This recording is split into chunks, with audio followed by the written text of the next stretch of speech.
Iris was getting ready for work, preparing to clean an apartment. She didn't know the person who lived there would be home, let alone that he'd ask her to join him and his old school friends for a get-together. Little did Iris know, there was more to this invitation than just a friendly gathering. It turned out to be full of unexpected surprises and secrets. Iris was a determined young woman who found a special way to help her family. She worked hard cleaning houses, mostly getting new clients from happy customers who told their friends about her.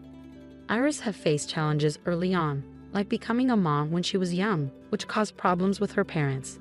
But with her daughter Camille by her side, Iris felt inspired to make things better. When Camille was just 6 months old, Iris decided to take charge of her life. Since it was tough to find a regular job while taking care of her daughter, Iris started cleaning houses instead. She quickly got more clients because she did great work and was always dedicated.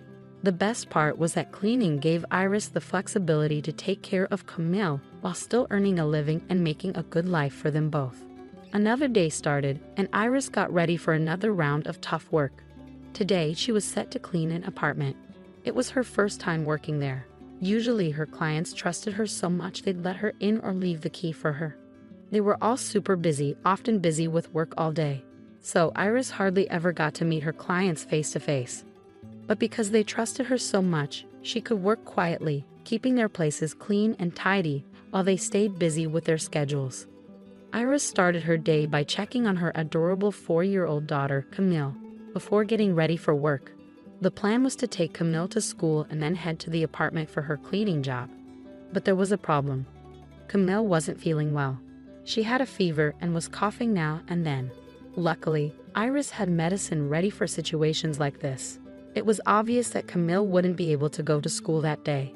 But Iris, being both a loving mom and a dedicated worker, couldn't ignore her duties for the day. She took special care of Camille, giving her the medicine she needed to feel better. Then, faced with a tough choice, Iris made a decision. In this unusual situation, she chose to bring Camille with her to work. It was something she hadn't done before, but under the circumstances, it was the only way to make sure she fulfilled her promise to her client. When Iris reached the apartment, she realized the key wasn't where it was supposed to be, so she rang the doorbell instead. Much to her surprise, a friendly young man answered the door. "You must be Iris," he said with a smile. "I'm Nathan. I had to work from home today, but go ahead with the cleaning as planned." "Good morning, Mr. Nathan. I didn't think you'd be home. I hope it's okay, but I had to bring my daughter with me. I promise she won't be a bother," Iris apologized, feeling a bit awkward. Nathan, with a friendly smile, responded, "Oh, please just call me Nathan, and don't worry about your daughter. Feel free to put on a movie for her on the TV if you'd like." Nathan's kindness and understanding really impressed Iris. She made sure to work quietly and carefully that morning, knowing Nathan was busy with his own tasks. As lunchtime approached and Iris was still cleaning, Nathan emerged from his room. "Iris, I'm about to have lunch. Would you and your daughter like to join me?" he offered. Iris was surprised by the kindness Nathan showed her, but she didn't want to overstay her welcome. After all, he had already been so understanding about her daughter being there. "Thank you very much, Nathan," she said gratefully, "but I'm almost finished, and then I need to get home so my daughter can rest." Nathan insisted, smiling. "I've already told you, no need for Mr. I'm not that old." "Okay then. I hope your daughter feels better soon. Thanks for your hard work, and here's your payment." Meeting Nathan had a big impact on Iris. She was used to clients who kept their distance, so Nathan treating her with kindness and equality really touched her. This meant a lot, especially considering the challenges she had faced in life. Before Iris met Nathan, she had crossed paths with Camille's father, Victor, at a party. She was young and out to have a good time with her friends. Victor, a bit older and charming, caught Iris's eye. They spent some time together, but Victor never wanted anything serious. While Iris was falling for him, Victor kept his distance and avoided getting involved with her family. He never introduced Iris to his family, and when he learned about the pregnancy, he disappeared without a word. With little information about him, Iris found herself alone, facing the unexpected pregnancy in an uncertain future. Despite initial conflict with her parents about Camille's pregnancy, Iris had their support throughout. When Camille was born, family and friends came together, providing clothes and diapers for the baby. This show of solidarity helped Iris through a tough time with the support of her family and friends. She gradually found her strength and worked towards a better future for herself and her daughter. Although she faced challenges, Iris had to set aside her dream of becoming a nurse. Motherhood and supporting her daughter left her with no time or resources to pursue her studies. It had been a week since Iris last cleaned Nathan's apartment, the friendly customer who had pleasantly surprised her with his kindness. Then, she got a message from him asking for another cleaning the next day. This time, the keys were right where they were supposed to be, which oddly left Iris feeling a bit disappointed. Maybe, deep down, she hoped to see that young man again. As Iris entered the apartment, she quickly noticed a surprise waiting for her. A neatly wrapped gift sat on the table, accompanied by a note that read, "Iris, this is for your daughter. I hope she enjoys it." After completing the cleaning, Iris headed to pick up her daughter from school, clutching the gift tightly. When Camille received it, her eyes lit up with joy, warming Iris's heart. Nathan's simple gesture of kindness made Iris think about how different things could have been if Camille had a loving father like him, instead of Victor's absence. The next week, Iris went to clean Nathan's apartment once more, and to her surprise, he was home this time. He greeted her with a warm smile as he opened the door. "Hey, Iris, I'm working from home today, so no worries about interrupting," he said. Iris smiled back. "Oh, you're not bothering at all. This is your place after all." Throughout the day, as Iris cleaned, she and Nathan chatted like old friends. They talked about everyday things, shared stories and experiences, creating a genuine sense of friendship. When Iris finished, she said goodbye, thanking Nathan once again for the gift he had given to her daughter. Over the next few weeks, Iris continued her weekly cleaning visits to Nathan's home. Sometimes he was there, other times he wasn't.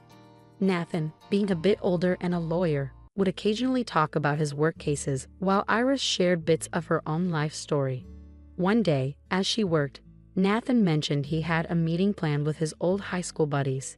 He confessed he wasn't really looking forward to it, but felt obligated to go since it had been a while since they last met. What caught Iris off guard was what he said next. "In high school, I used to joke about never settling down or having kids. I was the designated bachelor of the group," Nathan explained, reminiscing. "Wouldn't it be a laugh if I showed up there married?" Suddenly struck by an idea, Nathan turned to Iris. "Hey, Iris, would you be up for going with me to this meetup, pretending to be my wife?" Though the request caught her off guard, Iris saw the potential for some fun.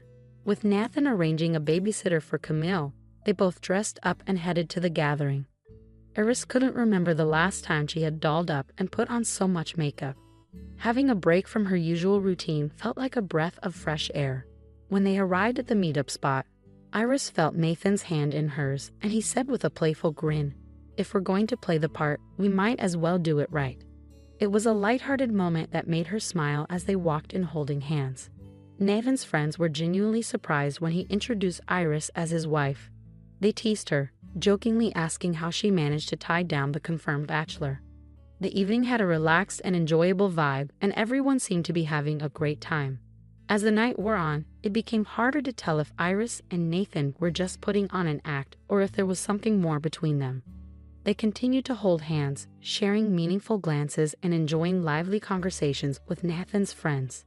The boundary between play acting and reality seemed to blur, fostering a genuine sense of closeness between them. The relaxed atmosphere took a sudden turn when Nathan's late friend arrived. Iris's expression turned pale instantly. She gripped Nathan's arm, her voice filled with concern. "Remember when I told you about Camille's father disappearing?" "That's him," she whispered urgently. Nathan's eyes widened as he followed her gaze. "But that's my old friend Victor," he exclaimed. "He's the one who left you?" Iris asked, disbelief in her voice. Nathan didn't hesitate to leave, and Iris readily agreed. As they made their way out, they ran into Victor. Seeing Nathan with Iris, Victor recognized her despite the years that had passed. In a disrespectful tone, he sneered, "Hey, Nathan. What's with you and this gold digger? Looks like she finally found someone to scam." Knowing Iris and her character, Nathan firmly defended her. "Victor, you'd have no right to insult Iris. She's hardworking and honest. Now, if you'll excuse us, we're leaving." With that, he walked away with Iris, leaving behind Victor's hurtful words. Nathan's protective stance strengthened their bond, showing his loyalty to Iris as a friend. Once they were in the car, emotions were more in check. Iris thanked Nathan for standing by her side during that tough moment. Victor has shown his true colors as a complete scoundrel who needs to face up to his responsibilities. I can assist you in making him acknowledge Camille as his daughter, Nathan offered.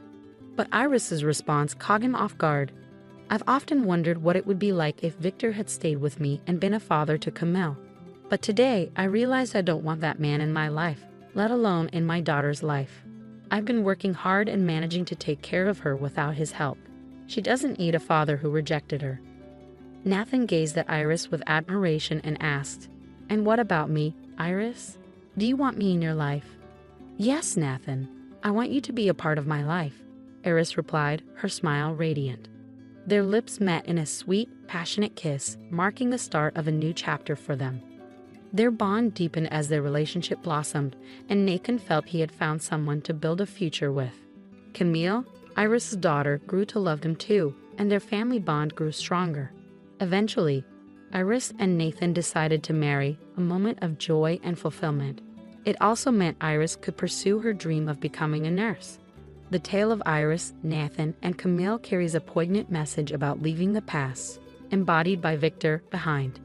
At times, those who should stand beside us fail to meet their obligations, causing hurt and disillusionment. Yet, it's crucial to understand that we aren't defined by the actions of those who've wronged us. Iris refused to let Victor's absence shape her and her daughter's future. Instead, she focused on crafting a nurturing and fulfilling life for Camille, with Nathan's unwavering support. If you enjoyed the story, please show your appreciation by liking and subscribing to the channel. Share your feedback by commenting with a number from 1 to 5 to indicate your level of satisfaction. Also, check out the video currently displayed on your screen. Until next time. A huge renovation for elder care? $30,000? What's going on? Wait, isn't that my wife's parents' house? Then, I get this strange call from someone claiming to be my estranged sister-in-law's husband. Something doesn't add up here. It seems like my sister-in-law might be plotting something. Hi, I'm Martha, a 56-year-old stay-at-home wife. My kids are grown and out of the house now, so it's just me, my husband, and my in-laws living together. Thankfully, I have a good relationship with them, which is nice since I lost my own parents when I was young. With the kids gone, my husband and I are finally enjoying some freedom from parenting duties. When my husband and I tied the knot, we knew we'd eventually share a home with his parents. However, my mother-in-law, who had a rough time with her own mother-in-law, had her house turned into a two-family home for us. Even though we live under the same roof, we each have our own space, which has probably helped our relationship flourish. While my husband is at work during the day, I often hang out with my in-laws. One day, while my father-in-law was busy with farm chores, I was fixing lunch in the kitchen, planning for us to enjoy it outside. Suddenly, a call came from one of my father-in-law's farming buddies, informing us that he had fallen and broken a bone. He had already been rushed to the family doctor in a pickup truck. My mother-in-law and I abandoned the food and hurried to the hospital. When we got there, emergency surgery was in progress. Despite seeming healthy, my father-in-law was in his 80s, so bouncing back from a fracture wouldn't be easy. The doctors warned us to brace for the worst, possibly even needing a wheelchair. So that's what they meant. As long as he pulls through, that's all that matters. I'll be there to support him, I vowed.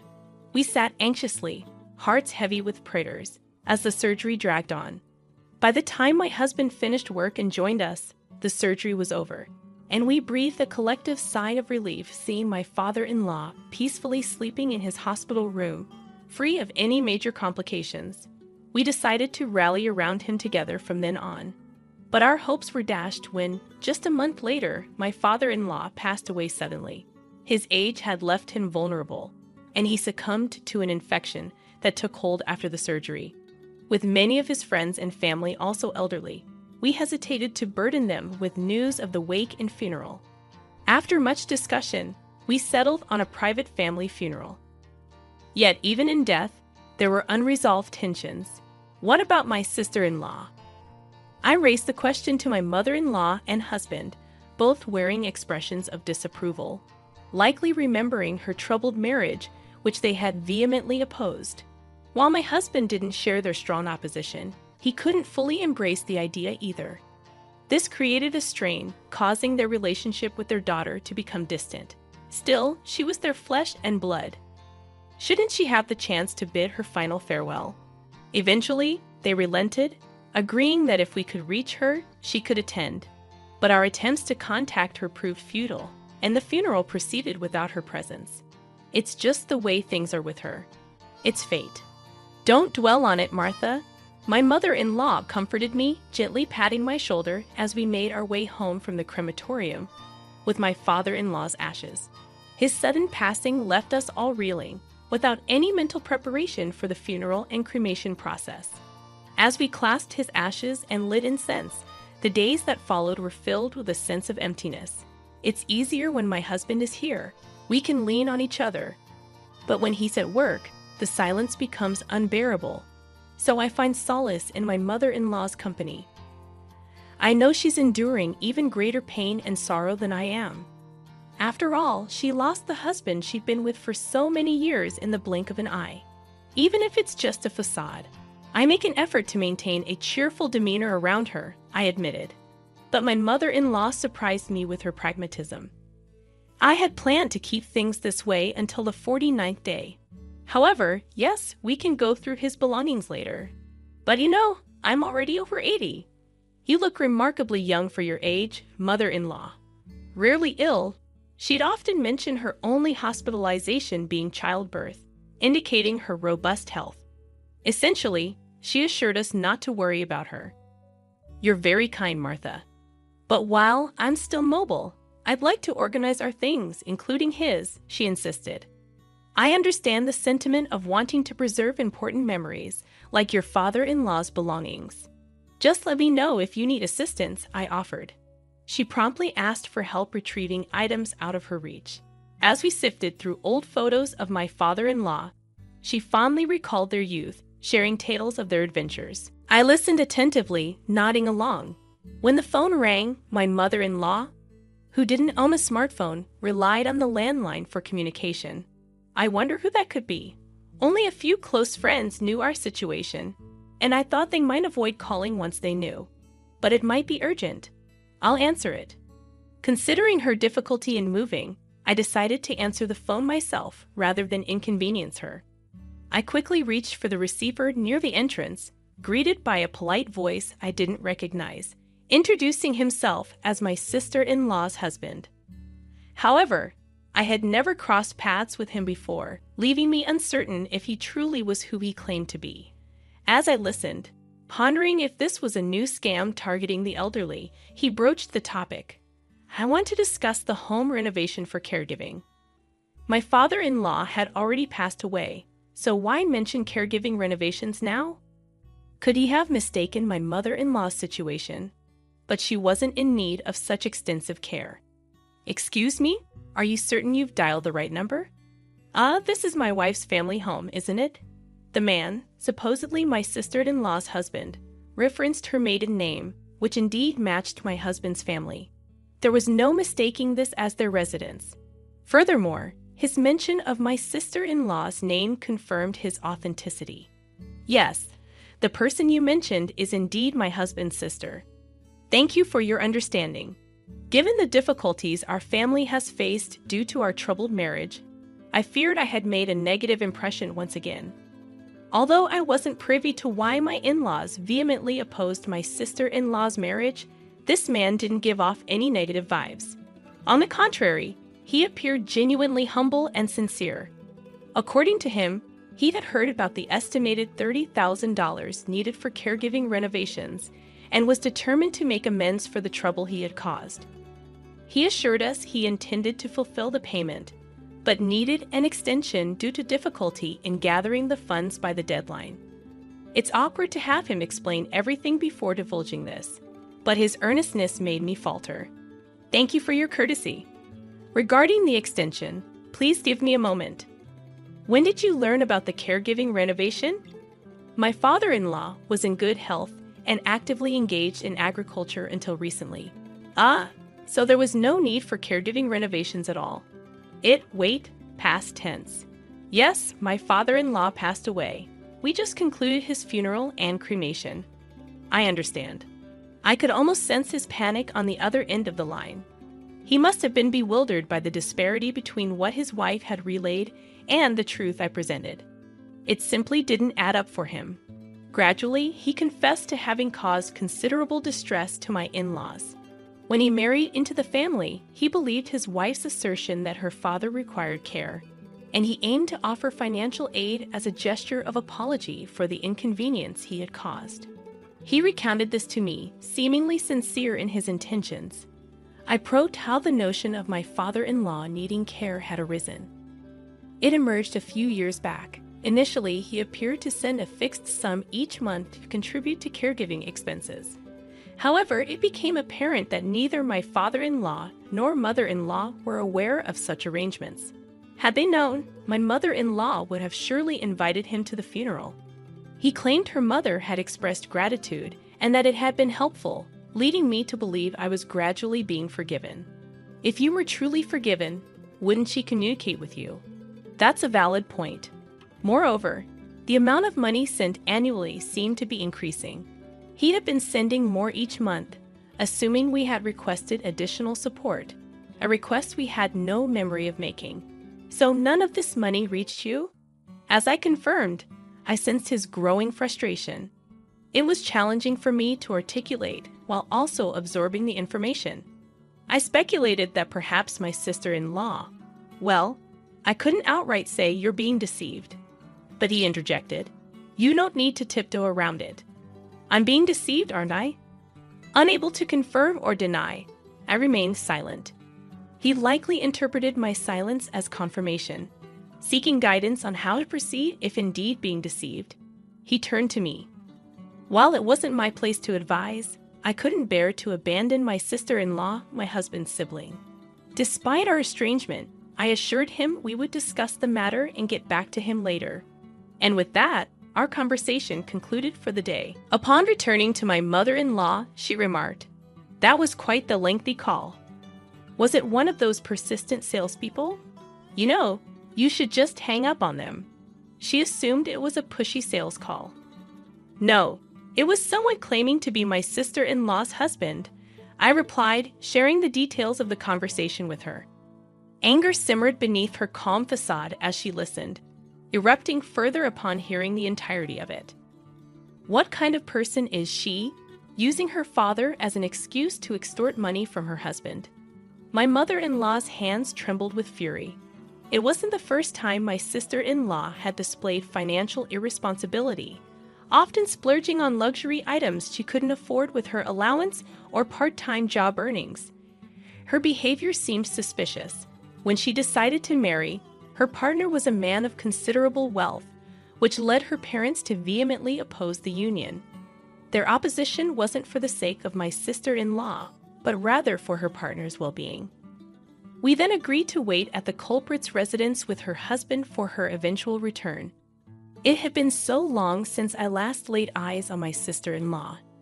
When she first introduced her then-boyfriend, now husband, to her parents and brother with marriage intentions, there was quite a stir. However, as I wasn't yet formally part of the family, I wasn't present for the commotion. Hence, this would mark my initial encounter with my sister-in-law's spouse.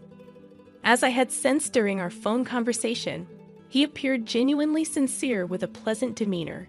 Despite rumors of his substantial income, he didn't seem to lead an extravagant lifestyle.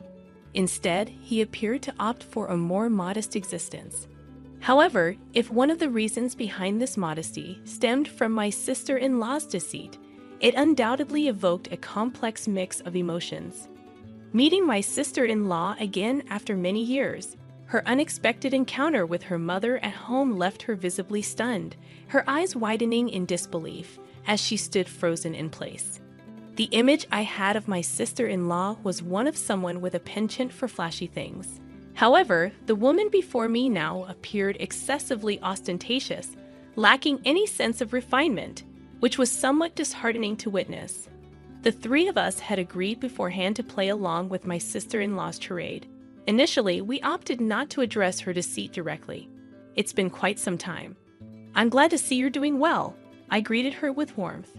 Caught off guard by the unexpected kindness, my sister-in-law stuttered in response to her mother, perhaps fearing her lies had been exposed, and she would face reprimand. "I've been wanting to see you again after all these years. How have you been?" We chose not to divulge the truth about her father's passing and upheld the pretense that he was still alive.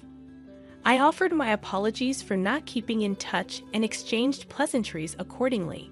Humbly, my sister-in-law expressed relief that her mother seemed healthy and admitted to worrying about her. However, conspicuously absent from her remarks was any mention of her father.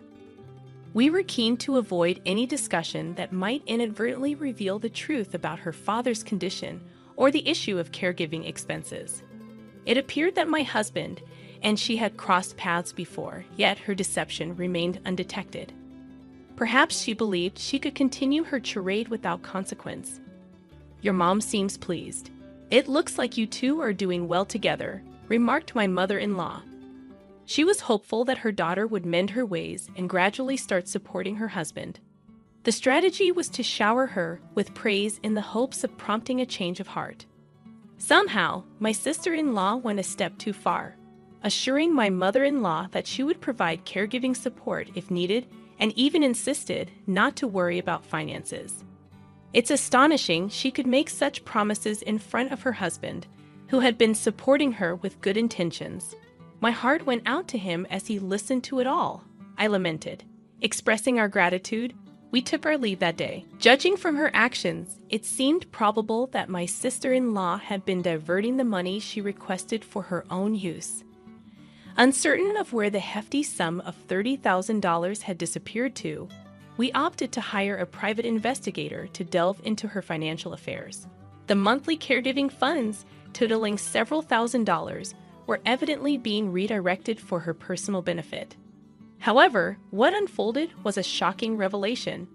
She was deeply entangled with a favorite club host, lavishing him with financial support in a bid to elevate his status. Her extravagant spending included purchasing costly bottles and accumulating debts she couldn't settle each month. As the host faced mounting pressure to settle his unpaid bills, amounting to $30,000, my sister-in-law's husband was incensed, realizing he could no longer turn a blind eye. He meticulously orchestrated his plans while she was away on a trip with her preferred host, oblivious to the unfolding events. Upon returning home a few days later, she was met with a stark reality. Her house was devoid of furniture or personal belongings, leaving her in a state of panic. Frantically attempting to reach her husband to no avail, she eventually contacted me in distress. Initially hysterical, she immediately quieted down when I nonchalantly inquired about her trip with the club host. Unable to question how I was aware of her actions without admitting guilt, she found herself at a loss for words. Now it was my turn to confront her, leaving no room for rebuttal. "Your deception hasn't gone unnoticed. You've betrayed not only your mother and husband, but also shattered any trust others may have had in you. Furthermore, the father-in-law you exploited as an excuse has passed away. It wasn't entirely her fault for being unaware of her father's passing, but using his supposed care as a pretext to solicit money was unquestionably wrong.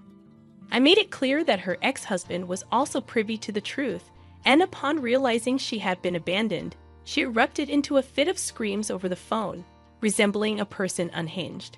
Refusing to engage with her ex-husband, and unwilling to burden my elderly mother-in-law further, I volunteered to act as an intermediary with my sister-in-law.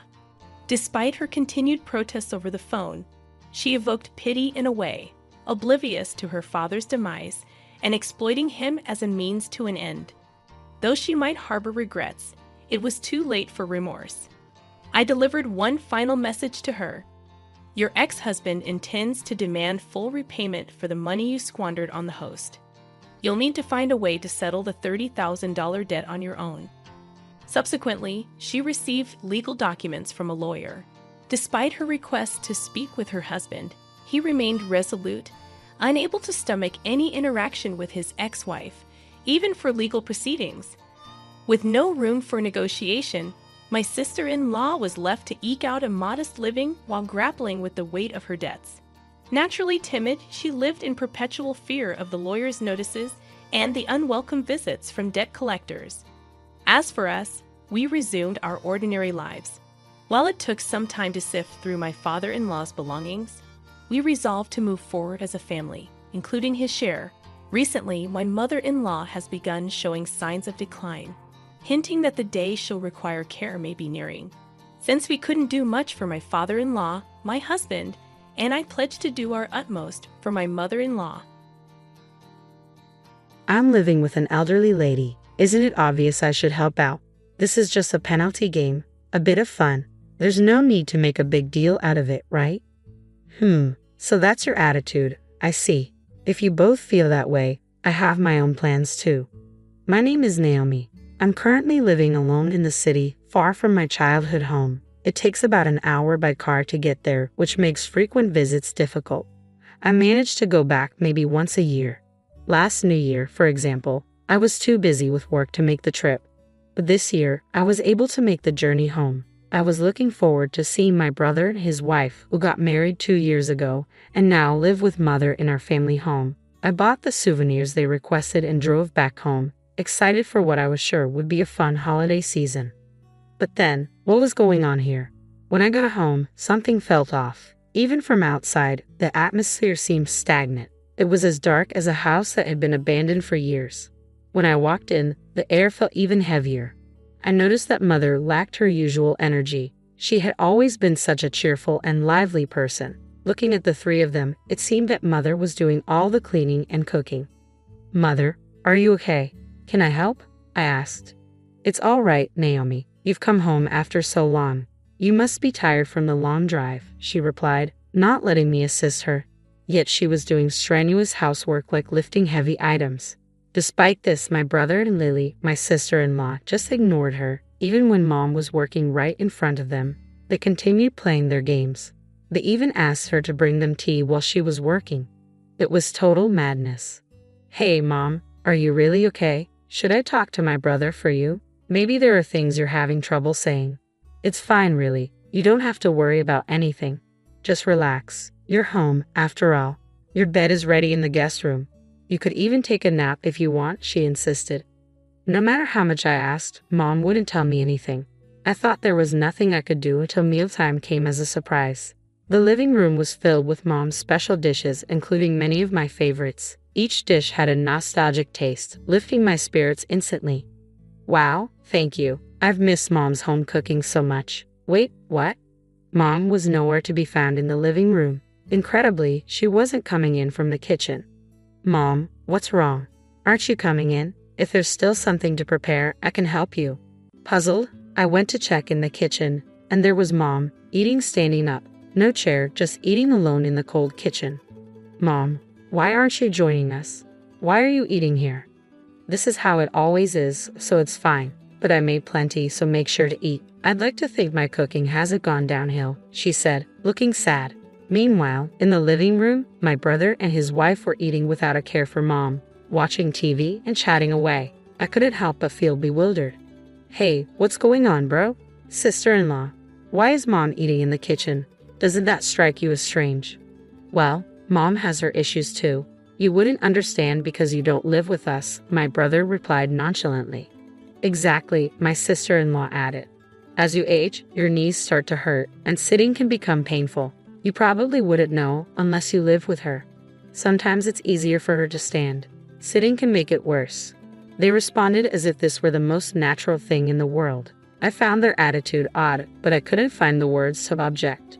Indeed, it's been 2 years since I last saw Mom. We haven't been in touch often, so there could be circumstances I'm not aware of. So, I backed off at that moment. But as I observed more closely over time, I realized something was off with Mom. To be precise, something was off between my brother, his wife, and Mom.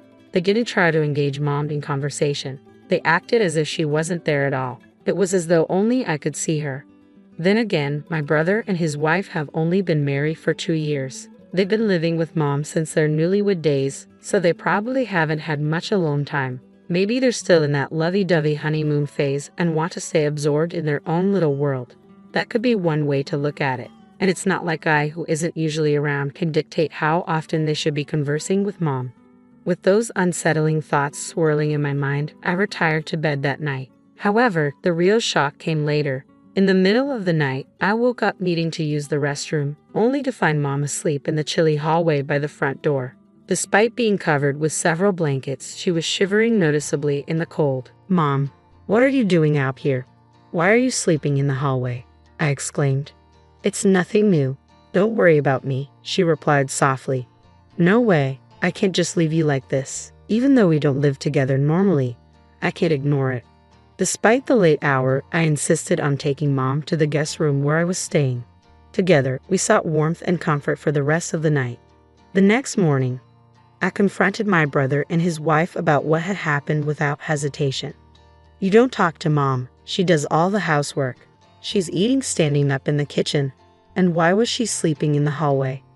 But instead of showing remorse, my brother just grinned. It was my sister-in-law who uttered something shocking. "Well, it's because mom is always causing trouble. It's her punishment, right?"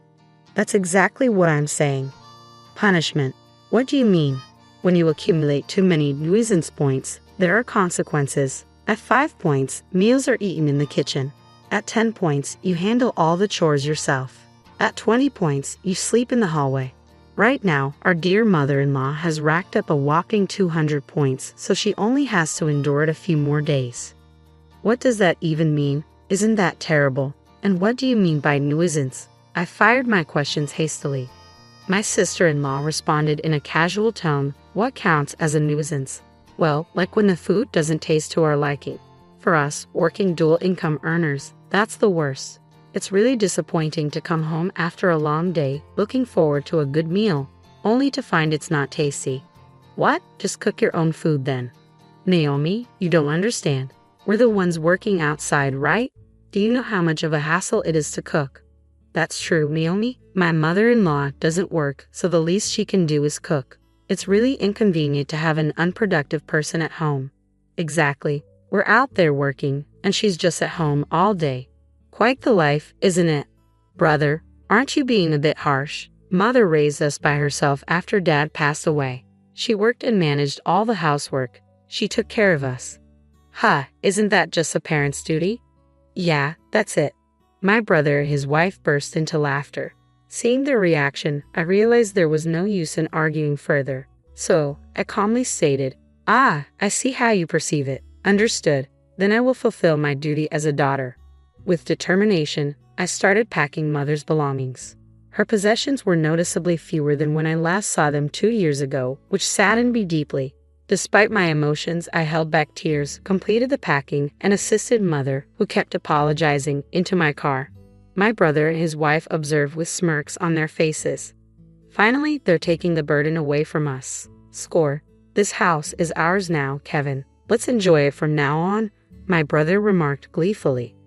I ignored their celebration and drove off with mother, heading home. A few days later, after the New Year's festivities had ended, it was back to work. Then, a frantic call from my brother came through. "Hey, nothing's arrived. What's going on?" "Really? After what you did to mom, did you expect things to go on as usual, little brother? Do you understand your actions?" "What are you talking about? I didn't do anything wrong to you." "True, you did nothing to me. But what about mom? Think about it." With that, I hung up on him. It wasn't long before my sister-in-law called. "What the? I just read your email. Why are you saying you're cutting ties with us? Explain yourself." Explanation. Cutting ties means ending our business relationship. How many years have you been working that you don't understand that? Are you still functioning in society? Wait, that's not what I meant. Don't insult me. Why does our company have to be cut off? Are you seriously asking that? Considering recent events, are you sure you're fit for this professionally? Do you even remember what happened a few days ago? With that, I ended the call. Truth be told, I work at a major company. My brother freelances for us, handling occasional writing tasks. While it felt strange to cut ties with family, there are plenty of other writers available. As for my sister-in-law, her father's company subcontracts with ours and my department oversees their contract. Ending our business relationship with them was a straightforward decision. After handling the calls, I took a deep breath to steady myself. Then I sent both of them the same message. You both mistreated Mom. As her daughter, I will fight to protect her. Anyone who harms Mom is my adversary, and I won't hold back. Despite the circumstances of how you met, my sister-in-law visiting our company and my brother seeking more work from me, did you really think it was acceptable to treat Mom so poorly? I hate to say it, but I've been supporting both of you since you met. That ends today.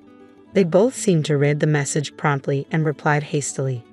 I haven't forgotten. I treated you better than any brother would treat his sister. I even prepared the guest room nicely for the New Year's celebration. I couldn't leave that to Mom. I also had Mom-in-law make your favorite dishes. Naomi, are you going to forget that kindness? After reading their messages, I replied, you couldn't leave it to Mom. You had to take charge. How dare you disrespect the woman who raised me with such love? Both of you disgust me. Brace yourselves. Ultimately, I stopped assigning work to my brother. There were plenty of others who were more reliable and efficient than him. Without our family ties influencing my decisions, there was no reason to prioritize him. One day, a colleague who was unaware of my relationship with Kevin asked, Hey Naomi, Kevin Ryder hasn't been active lately, right? Is he not taking on our work anymore? Yeah, he told me he's not interested in our projects anymore and asked me to stop sending them his way. So I guess we can just let him be. Well, that's odd. He doesn't seem to have any notable skills, yet he's straightforward. I wonder how he'll manage without our projects. I see what you mean. He was a bit of an odd character, wasn't he? Exactly. He misses deadlines, acts entitled, and he's overly aggressive in price negotiations. If we don't have to work with him anymore, it's a relief. That's how my brother appears from an outsider's perspective. When I stopped assigning him work, he mentioned that 90% of his income came from our company, so he must be in a tough spot now. With his attitude and skill level, finding new work won't be easy for him. Well, let him struggle. It's of no concern to me. It seems his wife, my sister-in-law, received a serious reprimand from her father after he learned about her treatment of Mom. Her father contacted me in a panic.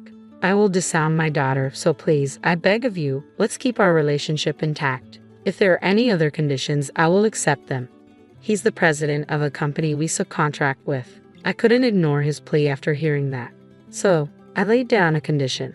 In that case, I want your daughter and my brother to vacate our house immediately, and she must sincerely apologize to Mother. Additionally, she needs to provide suitable compensation in the divorce settlement.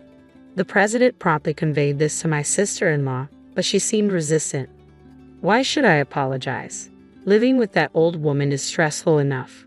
Dad, you need to assert yourself more. You're being pathetic. Given this attitude, I decided not to renew the contract. While I felt sympathy for the president, it felt like karma. Since my brother and his daughter-in-law got married, he had been providing unrealistic estimates. He was tough in negotiations but struggled with deadlines and communication. If he hadn't been family, I would have ended the business relationship much earlier. Moreover, he raised such a daughter-in-law. There was no reason for me to go out of my way to assist him. As a result, my brother and his wife found themselves in a tight spot. According to local acquaintances, they appeared to have moved out of their home at some point. The house originally belonged to our parents, my brother, and me, and it was spacious enough for 4 people or just the 2 of them. Utility bills must have been a burden. According to reports from friends, they were seen in an apartment without basic amenities like a bathroom or toilet. It seemed they were facing significant challenges without steady employment, but that was no longer my concern. Even if they were to suddenly apologize, I had no intention of forgiving them whatsoever. On the other hand, in stark contrast to them, Mom has been steadily regaining her energy. She sleeps in a comfortable bed at my place and enjoys her meals in a cozy environment. She no longer strains herself with household chores and can relax on her days off. After months of this new routine, she's returned to her vibrant self. I was mistaken before. I convinced myself that your brother and his wife were right. I thought I had to comply because I wasn't good enough. Naomi, thank you for rescuing me. No, I should apologize for not realizing it sooner. I'm sorry for letting you suffer, Mom. From now on, please inform me immediately if anything happens. We'll make up for the past by living happily.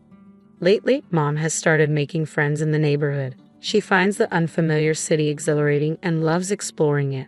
Seeing Mom happy like this brings me immense joy. Moving forward, I'm committed to showing my gratitude to the woman who raised me. That's the